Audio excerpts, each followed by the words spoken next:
Hello. So I just recently finished option A, but before I tear down all the configuration on here and start to work on option B, I'd like to just do a fun exercise where I get rid of that route that we've been chasing down on the loopback interface on CE1, and then do a Wireshark capture on each link when I re-add it and see what happens. So let's start off by getting rid of that route. So to do that, we're just going to be shutting down the loopback address. We're going to be shutting down the loopback interface. So if I do a show route on CE2, you can see, yep, we're learning that address here. So show configuration int lo0, there it is. So if I go to configure private and I do edit interface lo0 and I do set disable, so I've got this queued up in my candidate configuration. But before I do that, I'll get this ready to look at in the table. Show route 0.2.1. So there it is. It's a BGP route. But let's go ahead and commit this and bring that down and do a pipe refresh every second. And eventually, there we go. We see that it's no longer being learned because it's no longer on a active interface. If we go ahead and roll back that configuration and commit, now eventually we'll see that CE2 relearns that route as it's set back through BGP. So that's what we're going to try to see, is when it comes down that pipeline all the way down to CE2, what does that look like in Wireshark? What happened in Wireshark along each of those links that made this possible here? So I'll roll back one again, show pipe compare,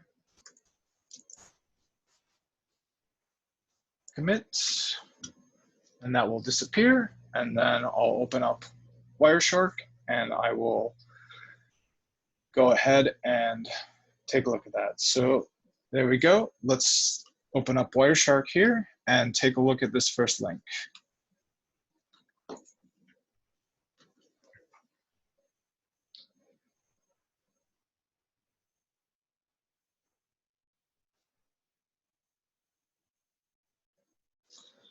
So one thing I like to do in Wireshark is just make sure I'm not getting too much traffic, because you can always, you're only interested in looking at certain things. So you can always kind of be overwhelmed by what you're looking at, look at too much and not look at the relevant things. So let's go ahead and filter it out by that I believe it was 2.3.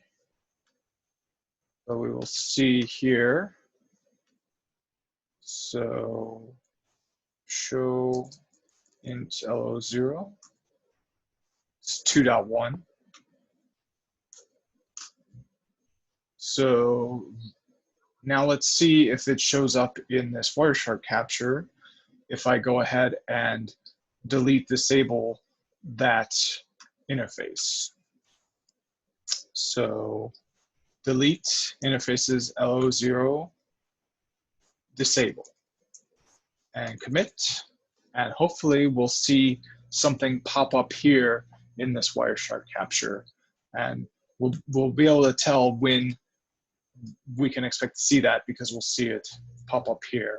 So if something pops up there, as it did now, and it did not pop up in the Wireshark capture, we know that this is actually not going to be a filter that we can use. It's actually filtering out too much traffic, and we actually lost the traffic that was interesting for us to look at. So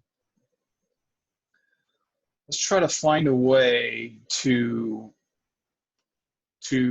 look at it. Let's just not worry about filtering for now and just take a look at the whole thing. I'll actually maximize this whole panel. And let's go ahead and do that again and just see how everything changes once that happens. And then we'll move on to the next link.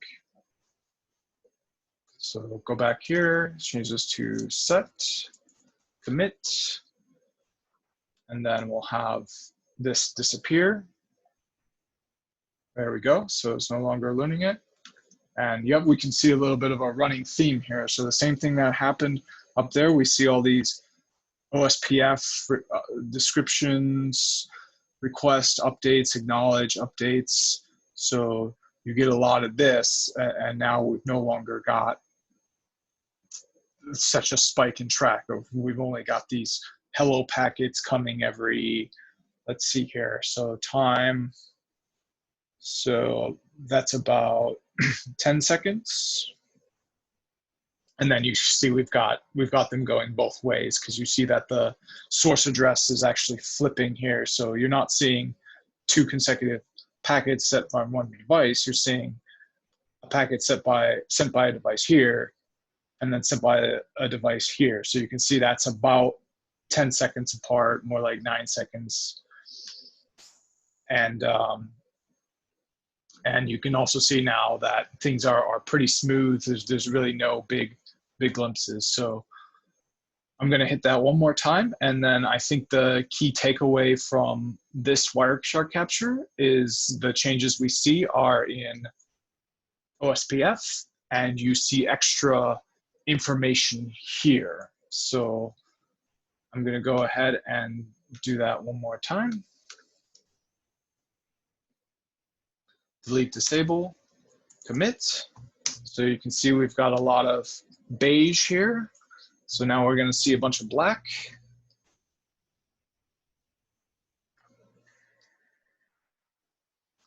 And we can check the C2, make sure everything. So okay, now it's reached C2. So hopefully we can see some more of these description requests, update acknowledge packets coming through. Unfortunately, I don't see them, but that could just be something happening in where GNS was no longer able to log them, or Wireshark was not able to log them. But kind of long story short, this is what I expected to see, and you can actually see in the update packet, we've got some LSAs being sent. In the request packet, we've got link state requests from the advertising router LSAs. So lots of activity happens when you, pertaining to OSPF, when you either shut down or bring up that link. So I'll just do it one more time, just because I wasn't expecting it to just stop scrolling. So we're going to see this disappear, and I just kind of want to make sure that it's going to continue to stop scrolling. So yep, it disappeared. So yeah, there's something going on with the Wireshark capture, but I mean, we got the idea. It's just going to be sending out an update in OSPF, and it's going to be unicast, and it's going to say there's a difference in my OSPF database now. I've got this new route, so here's that route. All right, so let's take a look at the other links. So I'm going to stop capture here, and I'm going to close this without saving. And we've still got the route not being sent out. So let's take a look at this link and just kind of what it looks like without, just kind of as a baseline for what it's going to look like.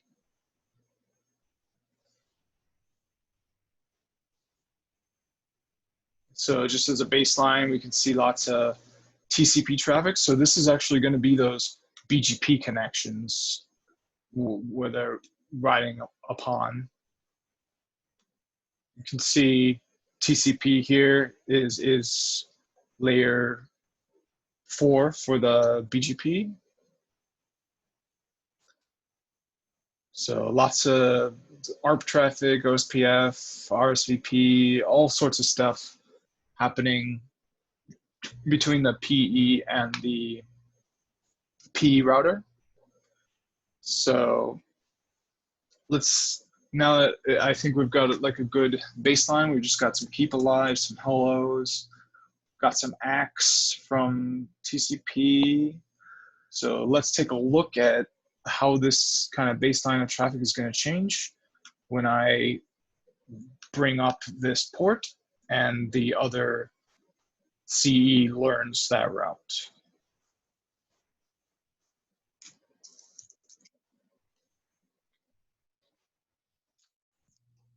So right now, still seeing, oh, it looks like we got a special, a lot of new traffic here. We've got this special update message here that we did not see before. So looks like we got more of those.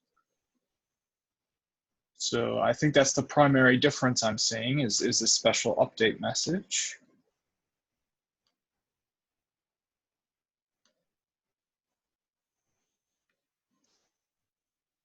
Let's see what else we got, kind of up by there. So there's one of them. Looks like we got another one. Looks like there's a withdrawn prefix, but here you can actually see the route that was added in. So let's go ahead and remove that route again and kind of see if we can get the capture to go back to kind of that baseline we were looking for initially that didn't have those update messages, which it looks like it's at now. So I'm betting we'll see some more of those update messages once I go ahead and shut this port down again. So it's going to disappear from here. And yep, sure enough, there's an update message from BGP. The prefix is there. It no longer, to me, it's interesting that it says withdrawn because it's not going to be withdrawn. Now it's going to be withdrawn, of course, but before it's not that it was being withdrawn, it's that it was being added. So I'm wondering why that is the case. But anyway, I think that link, you've kind of seen all there is to see on there. So let's go ahead and stop the capture and move on to the next link. So unfortunately, the next link is going to be pretty much identical to this link. So I'll try to kind of be quick about it because there aren't going to be any differences. But let's start the capture here. And we've got the route not there. So let's wait and look at a baseline. We're going to see RSVP, we're going to see OSPF, we're going to see BGP, we're going to see the TCP connection just for BGP. It's listed, it's kind of, yeah, it looks like the keep alives are, and the TCPs are kind of different, but that's all we got going on here, just BGP, TCP, RSVP, and OSPF. One thing you can do in Wireshark, and please comment below if you are a Wireshark expert and have any tips for me. But I know you can filter it out, or you can follow.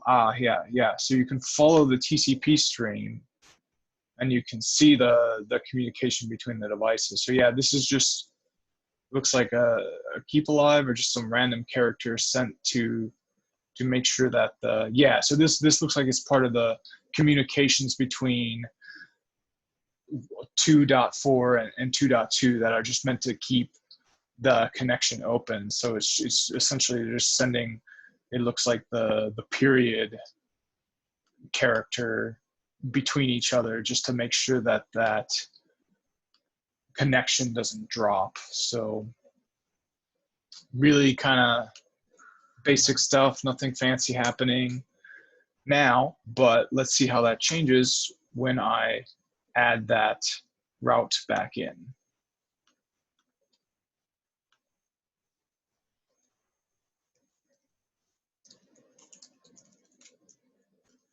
So I can't help but notice it's not scrolling anymore. So I kind of want it to continue doing that. Otherwise, I'm kind of worried that it won't catch that. But it's okay if it doesn't. I'll just move on to the next link. So yeah, we can see it's no longer scrolling. So unfortunately, there seems to be a similar issue that there was in that last capture where it no longer captures and it does not tell you why, or there's no way to get it to continue to capture. So I've had a lot of issues using Wireshark captures in GNS, kind of like this issue I'm having now. Another kind of more serious issue I have is when I stop the capture. So you'll notice I'm always really careful to go ahead and stop the capture here first before I stop it in Wireshark. That's because I've had situations where I stop it in Wireshark and all of a sudden, even though I stop it here, now I can't start it again because it says that it never stopped. Like it doesn't register that I actually stopped the capture unless I stop it here first. So if you're an expert in Wireshark, you got tips for me, please help me out, comment at me below. But until now, I think this is a good enough kind of first start. Well, actually for this, no, that's not true. This is not, that's not going to be good enough. So I'm going to restart the capture. I'm going to get rid of that route.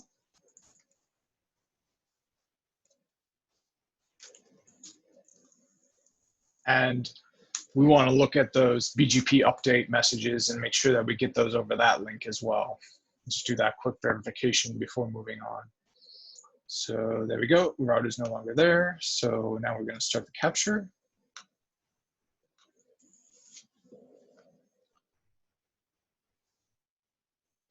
And now we're going to get rid of that route.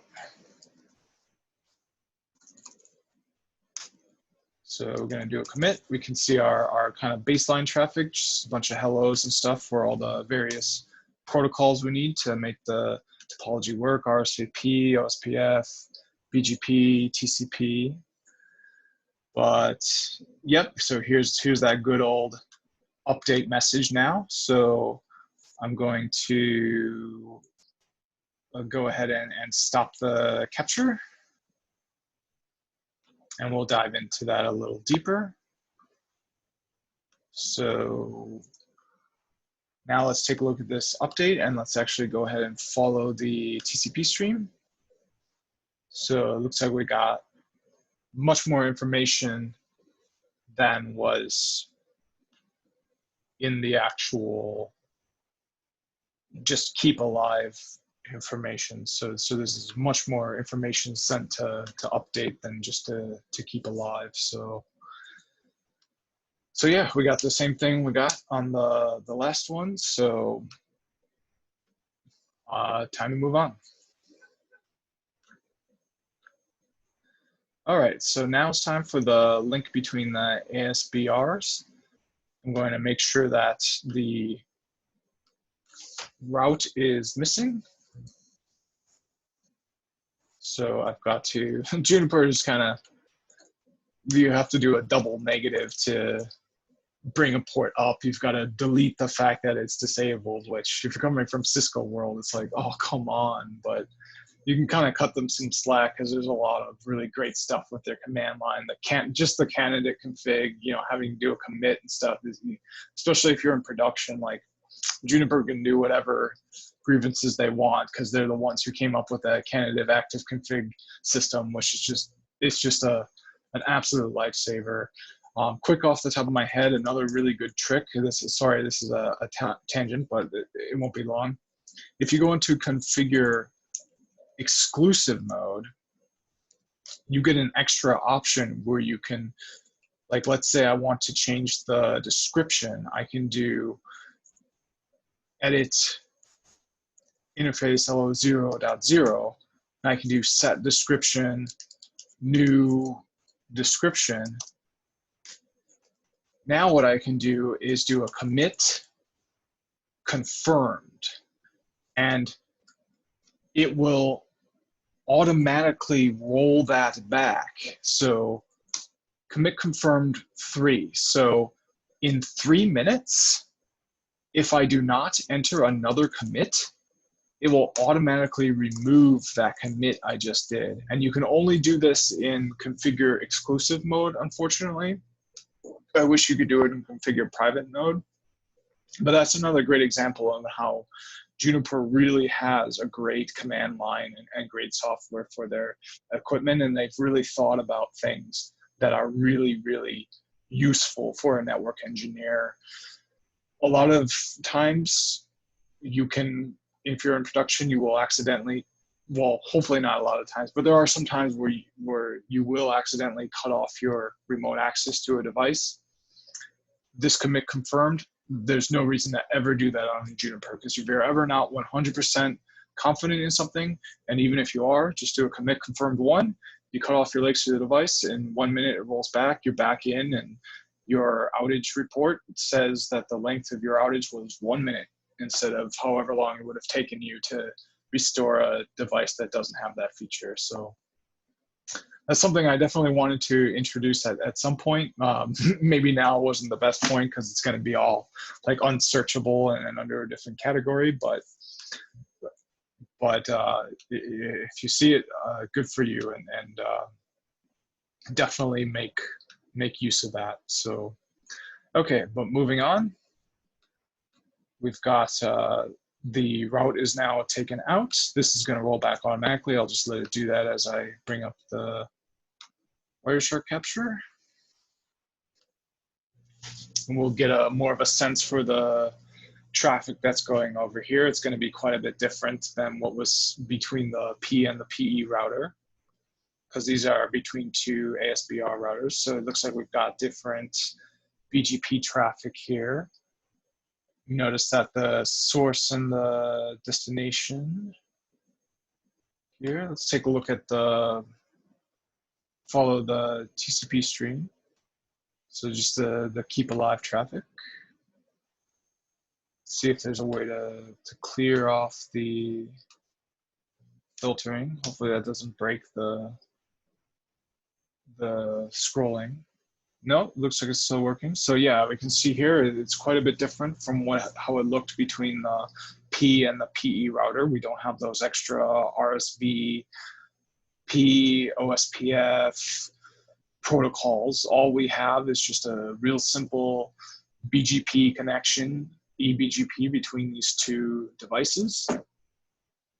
Kind of dive into that a little bit more. We can see they're just keep alives that are going through there now. So let's go ahead and take that, put that route back in and see how the traffic changes.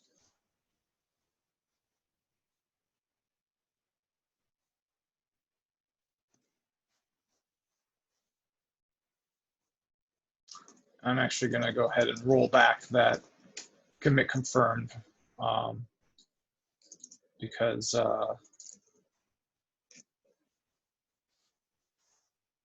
so commit confirmed will be rolled back in less than 1 minute. So I'm going to do a rollback 0. I'm going to do a commit, and that's how you can get rid of that commit confirmed without actually committing what you had in there.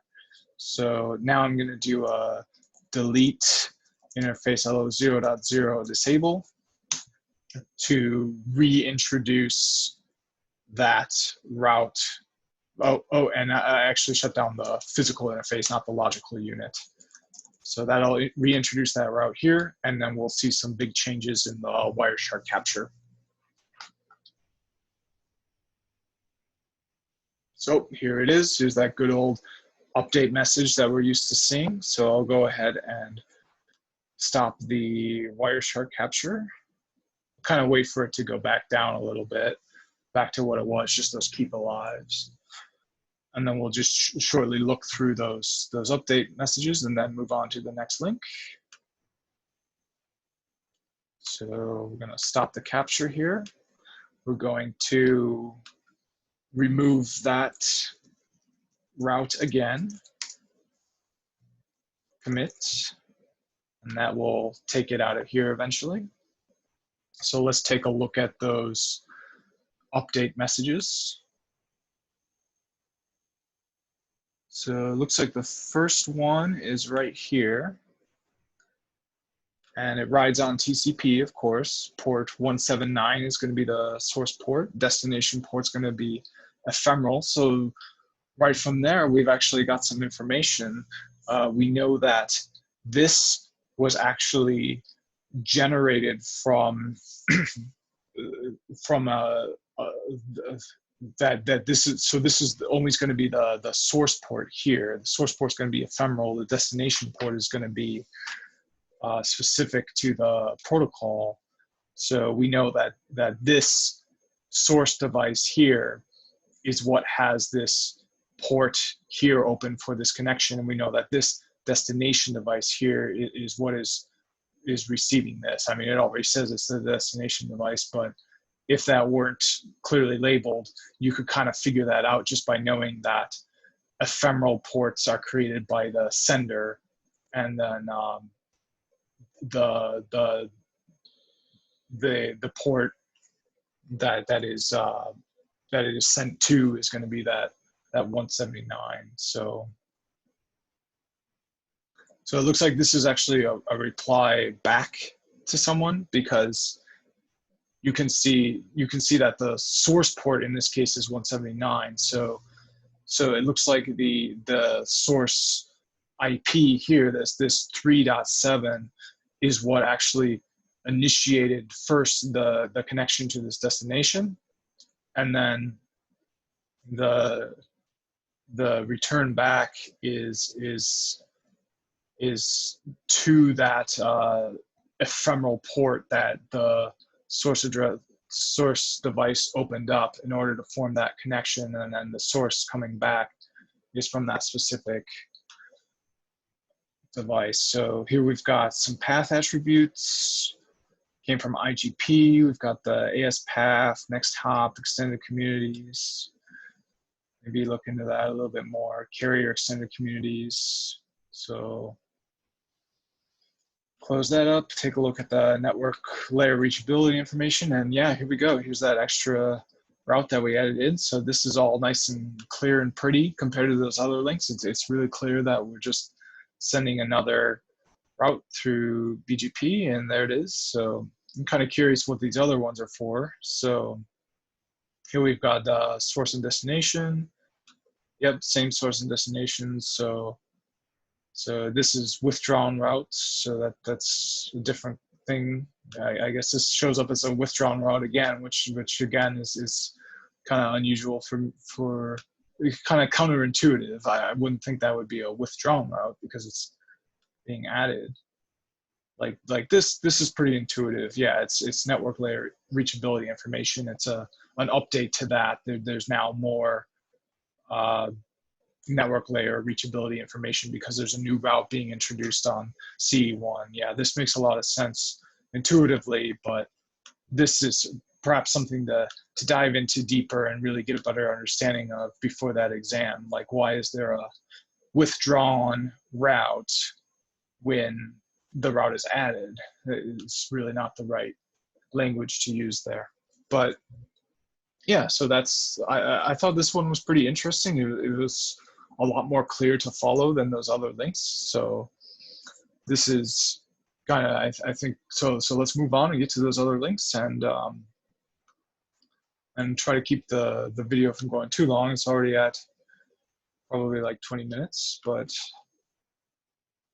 at least. So let's bring that back up.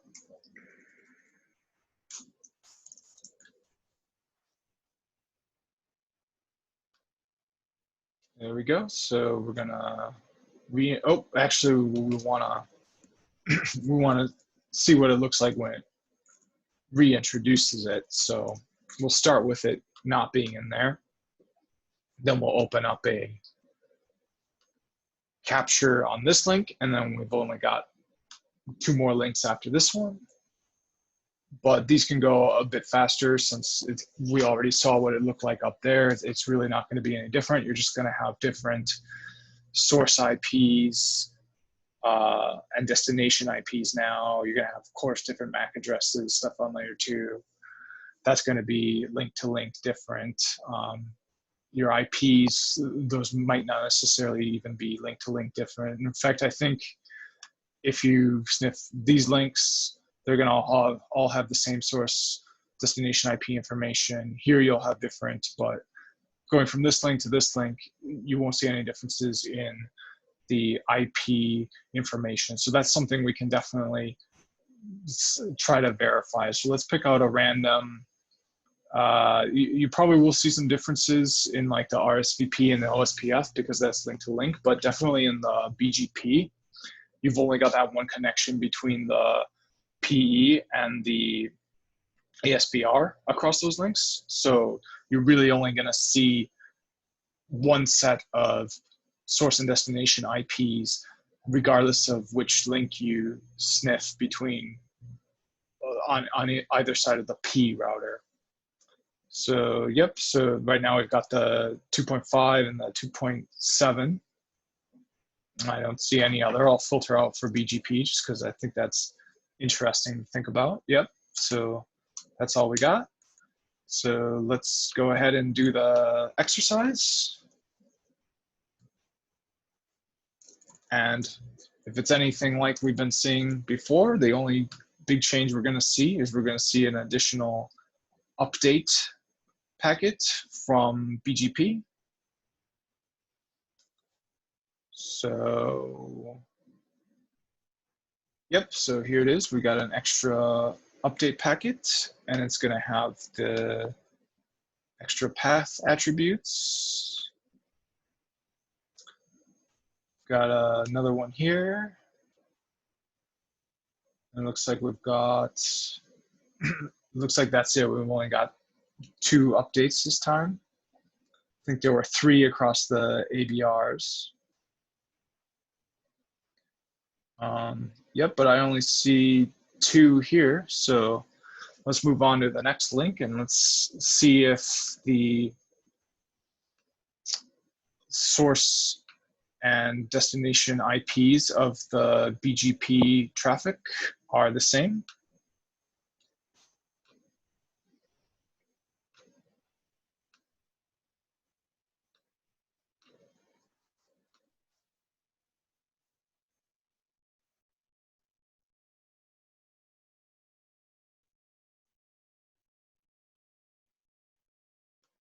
So I'm going to filter out for just BGP. And hopefully some pops up. So yep, that's what I remember, 2.7 and 2.5. So yep, you're just forming a BGP connection between these 2 devices and it's passing seamlessly through here. So no matter which side link you look at, they're all going to have the same source and destination IP addresses. I'm not sure if that's the same. I don't think that would be the same for like OSPF and RSVP, because those protocols are actually going to go through the P router, and they're not going to just be, so they're going to be a bit different from BGP in that key way. So let's take a little bit of a further look into what the baseline traffic is. One thing I did notice, or might have noticed, is that there were some extra RSVP hello packets.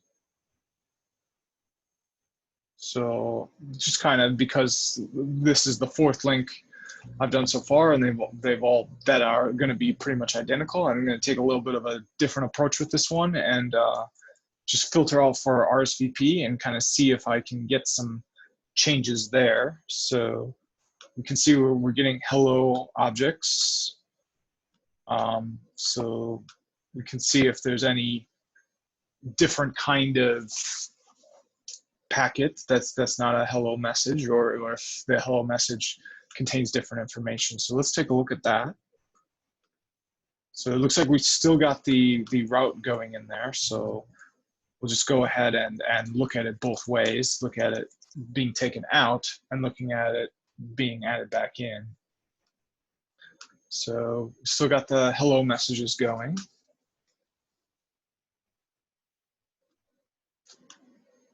So it's now taken out. So it's going to be one of these up here. Yeah, and I still don't see really anything different. So I really don't see any changes in RSVP. I'm willing to bet that BGP will still send out an update message. Don't see any differences in OSPF at all. TCP, probably not going to see any sort of difference there either. So really the only, we are actually going to see that update message show up in the, as a TCP.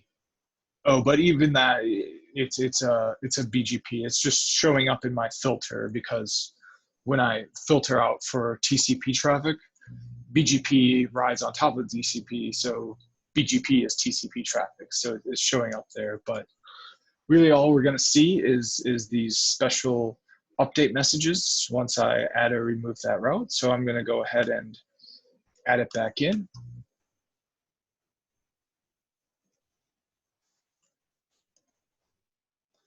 And now we'll get another update message.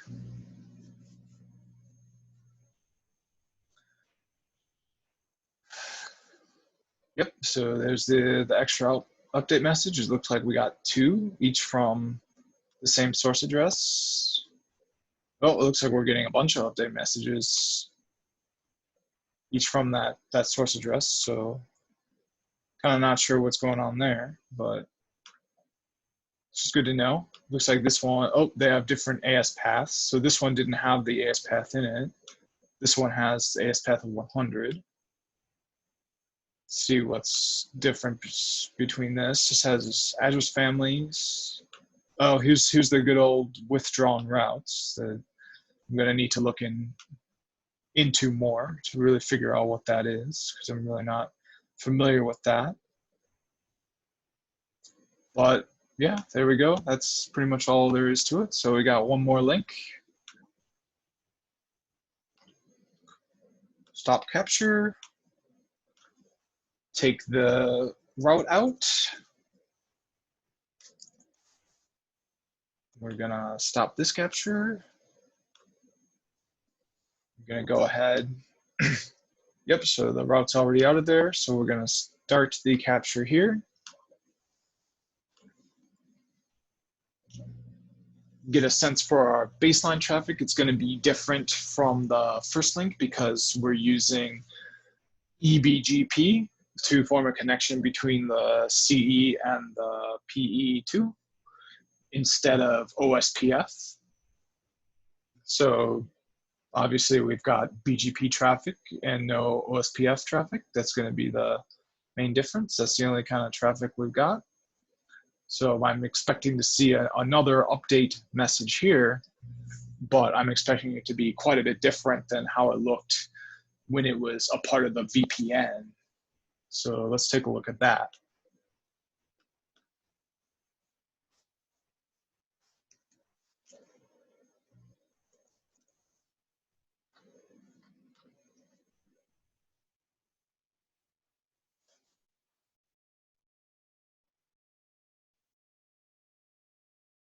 So sure enough, we've got our update message. Looks like we've got two of them.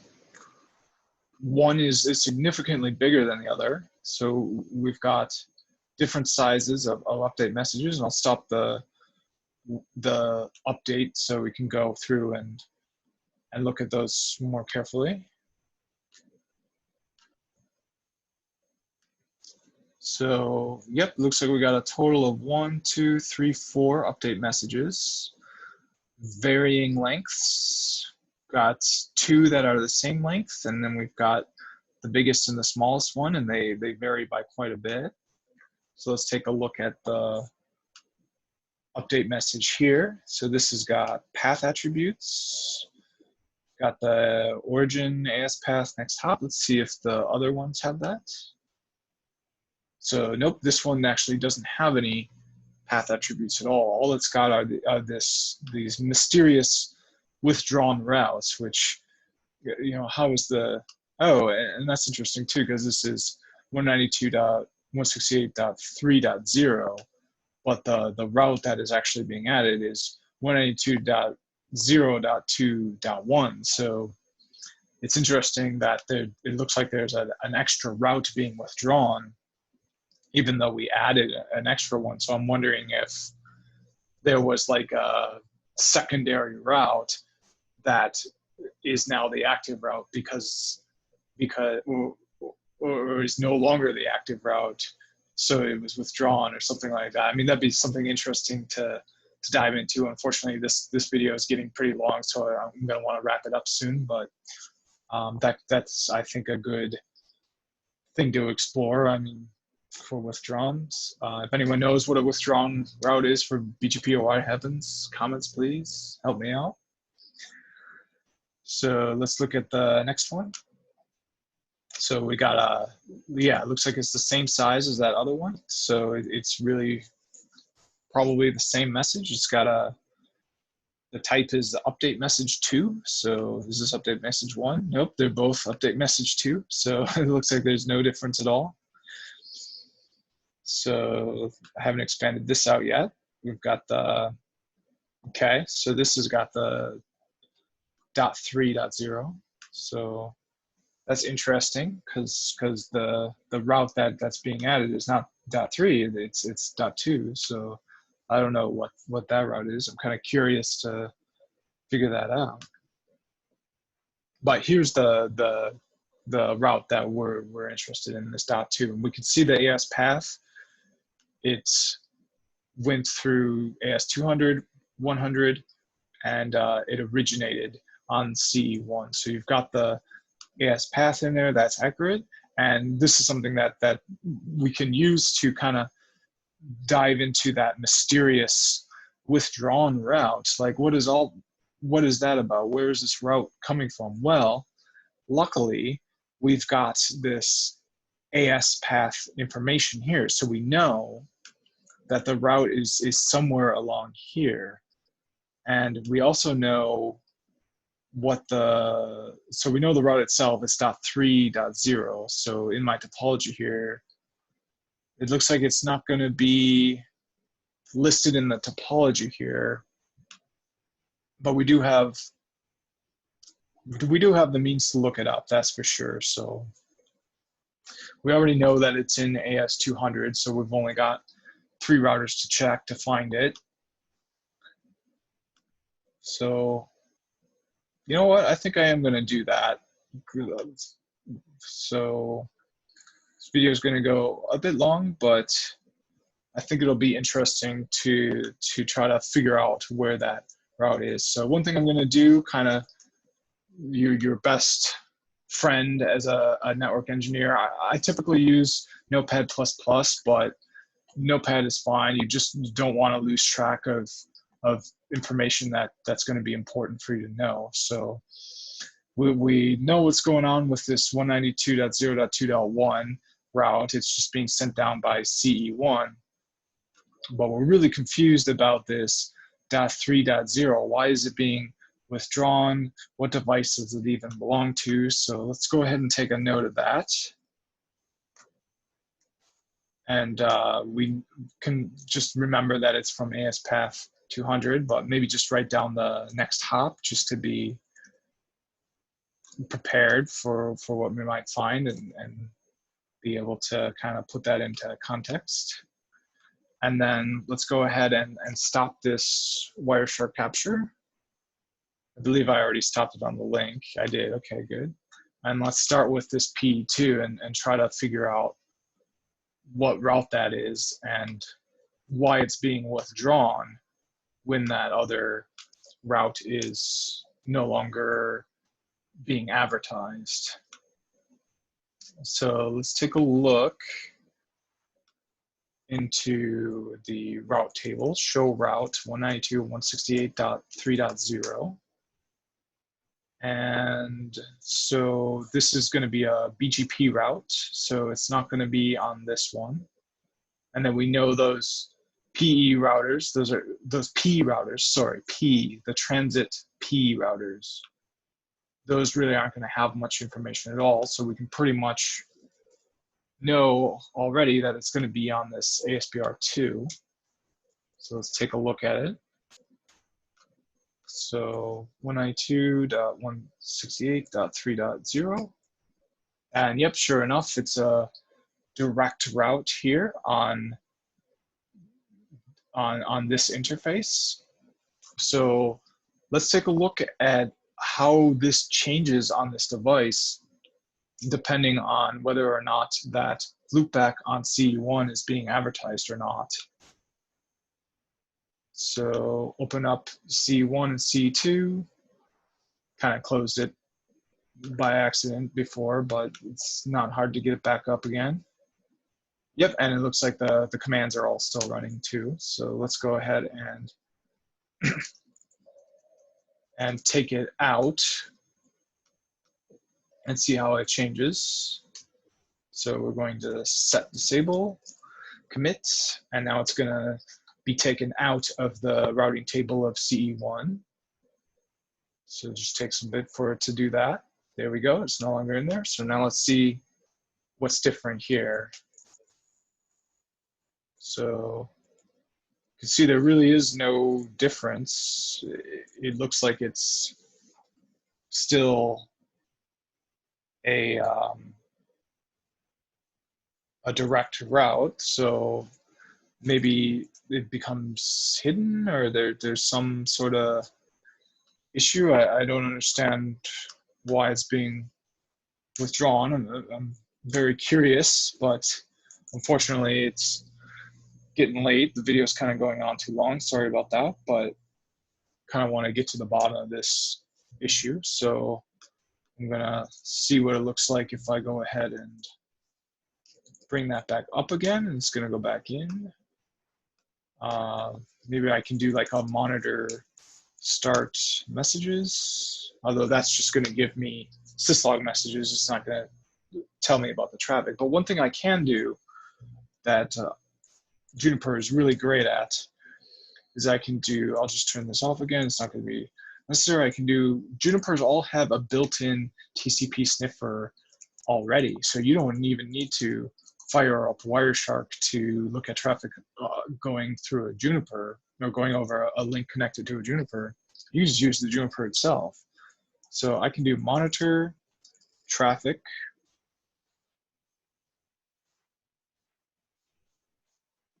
And then I can do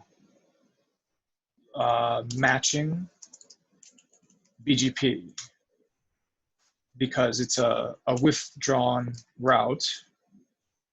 Or let's just do matching TCP because BGP is going to be TCP traffic. And then I'll see if anything pops up on here. Oh, and one thing to note too, so resolving traffic is doing a DNS resolution on the traffic, and oftentimes that will just fail because you don't have DNS set up. But the process of having it try to do that is really intensive, and it will really slow down all your captures and pretty much anything you do. So there's really no need to have that on there. So you just use this command, no resolve, and it won't even try to use DNS to translate it from a number to a word. So no resolve, matching TCP, and that'll be a lot. Yeah, and you can see now it was just lagging out before because it was trying to do that resolving. So really wasn't getting everything that was on there. Another disclaimer, that monitor traffic command is actually really CPU intensive. So this is not a safe command you can just use in prod whenever.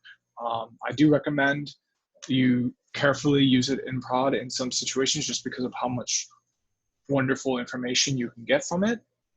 But you're really going to want to do it in situations where you feel safe doing it, where there's really low impact, and you want to make sure you're filtering your traffic down. You're only sniffing a specific link, you're only sniffing a specific protocol, because otherwise you can overtax that CPU and you can affect the services going over that device. So this is definitely not a safe command to use in prod, unless you're using it on a device that is really not being taxed very much, and you're filtering it out properly to not be asking too much of the device. This is kind of the equivalent of Cisco debug commands.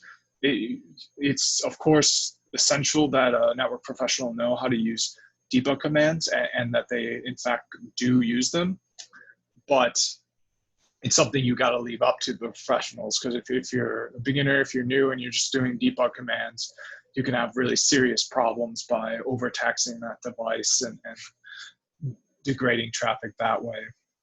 Just something you definitely don't want to do. So let's add it back in and see if anything changes.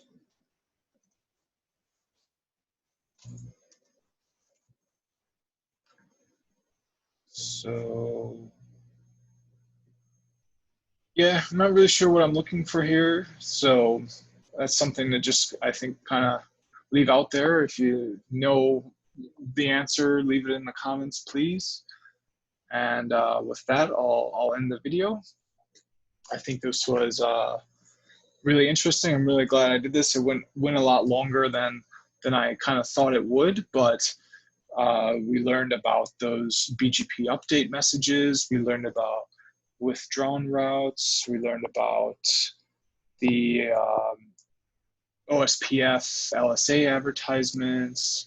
So lots of things to dive into and learn at a deeper level. Thanks for coming along for the ride.